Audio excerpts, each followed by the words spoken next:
Hi everybody, this is Joe with Joe's Premium Firewood, bringing another fun-filled, exciting video.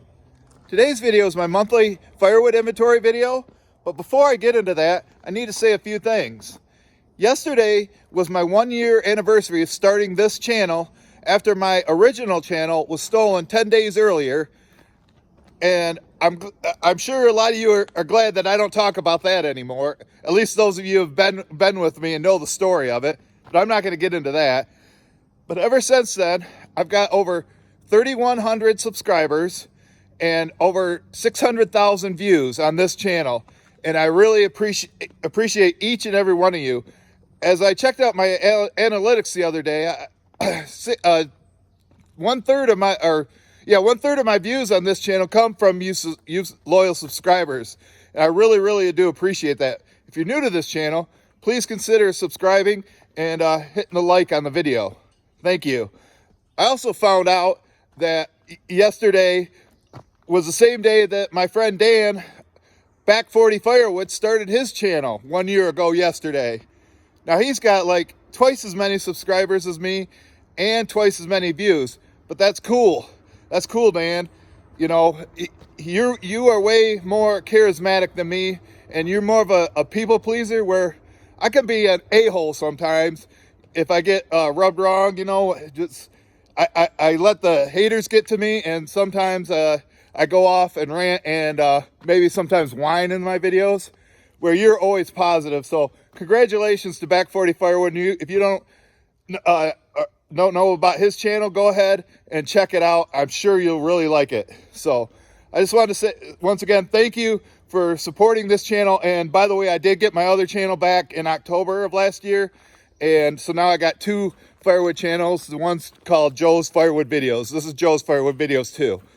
All right, on to the video. I'm going to start over here with my brother's inventory, the self-proclaimed king of firewood. This is his dry firewood that he got from the honey hole. That's all oak down there. Obviously, he had a huge pile there, probably about 6 or 7 truckloads, and I'm his #1 customer, so I bought all that. This stuff won't be ready till next year. It's almost all oak. And I'd say there's probably close to, I don't know, 7 or 8 cords in there. I don't know, I'd have to calculate it out. But I told him the stuff in the middle is not gonna dry. So I'm gonna have to sell it as semi-season and let the customer dry it. Because it's the customer's job to dry the firewood. At least in my opinion. We're gonna go over here to the next area. First, I want to show you the King's truck. He put his camper back on and all his plumbing tools in there, because the $600 a week gravy train unemployment ends today. So he's got to go back to work if he wants money. So over here, this is what I call bay #1. Only dry wood or ash goes into here. And this is mainly as my customer pickup area. Sometimes I'll load out of here, but I try to keep this somewhat full. There's probably, I don't know, 7 or 8 truckloads in there right now, but it's all ready to burn. It's good stuff. But I'd like to fill the whole thing up, but I sell it so fast I don't have time to build inventory.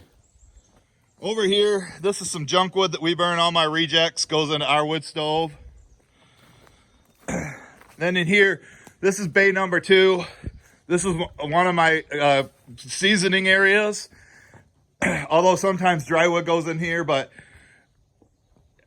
keep this in mind when I get later into the video, because I'm going to talk about it. But I would say in there's another probably 10 or 12 truckloads, mostly oak. I also throw this is where I do my bundle making station. And if I can't make the pieces into bundles, I throw the pieces into there, because it's ready to burn. This is going to be sold as all winter wood. This will all be gone by September. But I just delivered the bundles yesterday. Normally I store them here. And then here's the bundle grade blocks that I have to split. Kind of want to get these out of the way. I got to walk through this. But these are the straightest pieces I can find. That what I call bundle grade wood. Let me try stepping over this without falling. And then I usually pull the Easton made out of here, the Ultra, and I'll stack wood on each side. As you can see there, I got those yet to split, which will fill in this area. And then I can make 75 bundles. They've already ordered 150 for me for the next 2 weeks. And then here's my rejected pieces when I'm splitting that stuff. Right here is my dry cherry area.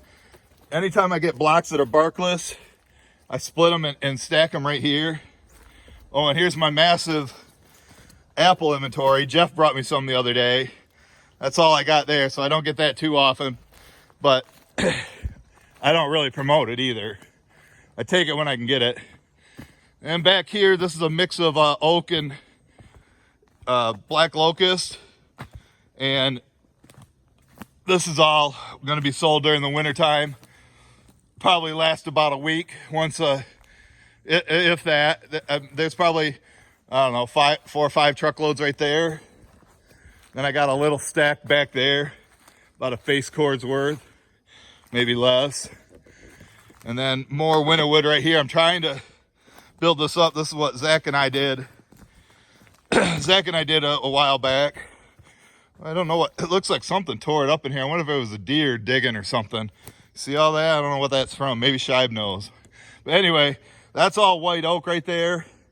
I'd like to fill these racks up, but it's going to be selling here pretty soon. So I don't know if I'll ever get that filled this year unless Herb can bring me some.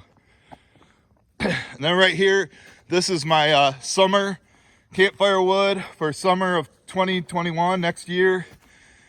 I know it doesn't really dry well like that.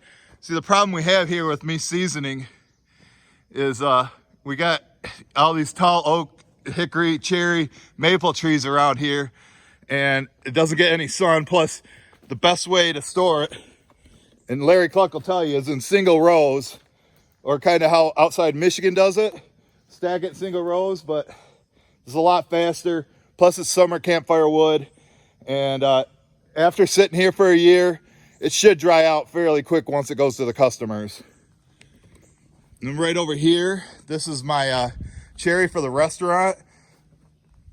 They have a side compartment for seasoning it or burning it with natural gas.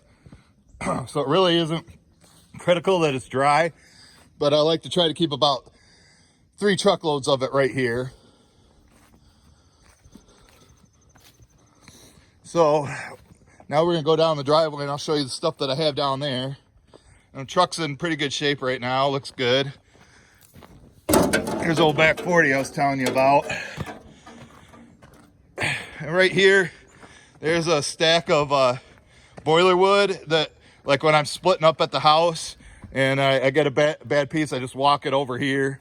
You know, if I'm up at Bay 1 splitting, I'll just bring it right down here and put it there. There's one of several that I have, because the King's been bringing me some, but he's done at the honey hole. And as you can see, his truck's all geared up for plumbing. Let's check the mileage out. Where are we at? You see that? There we are. Get a new truck. Get a new truck. Get a new truck. As you can see, I don't like hearing about that.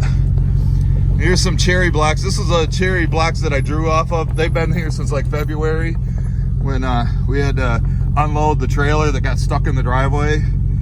And I did sell some of that. It's campfire wood, and I didn't hear back from them. I did a test on it, and it did burn. So once I sell that stuff, a load from there just by the barn, then I'll replace it with this stuff. And right here, I got processed shag bark hickory that one of my restaurants has to have shag bark and shag bark only.